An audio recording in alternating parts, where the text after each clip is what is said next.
বিশ্ববাজারের সঙ্গে সামঞ্জস্য রেখে দেশে ভোক্তা পর্যায়ে জ্বালানি তেলের দাম বাড়িয়েছে সরকার। আজ রোববার ১৯ এপ্রিল থেকে সারা দেশে নতুন দাম কার্যকর করা হয়েছে। শনিবার ১৮ এপ্রিল বিদ্যুৎ, জ্বালানি ও খনিজ সম্পদ মন্ত্রণালয় এক সংবাদ বিজ্ঞপ্তিতে এ তথ্য জানায়। নতুন দাম অনুযায়ী প্রতি লিটার ডিজেল ১০০ টাকা থেকে বেড়ে ১১৫ টাকা, অকটেন ১২০ থেকে বেড়ে ১৪০ টাকা, পেট্রোল ১১৬ থেকে বেড়ে ১৩৫ টাকা এবং কেরোসিন ১১২ থেকে বেড়ে ১৩০ টাকা নির্ধারণ করা হয়েছে।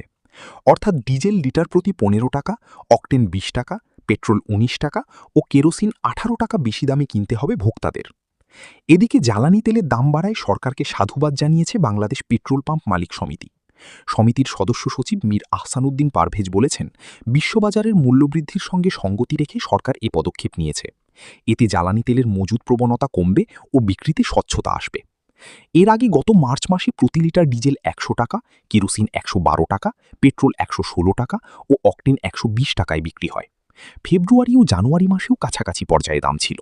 তবে বিশ্ববাজারে জ্বালানি তেলের মূল্যবৃদ্ধির প্রেক্ষাপটে নতুন করে দাম সমন্বয় করল সরকার। সংশ্লিষ্টরা বলছেন, মূল্যস্ফীতির এই সময়ে জ্বালানি তেলের দাম বাড়ার প্রভাব পড়বে নিত্যপণ্যের বাজারেও।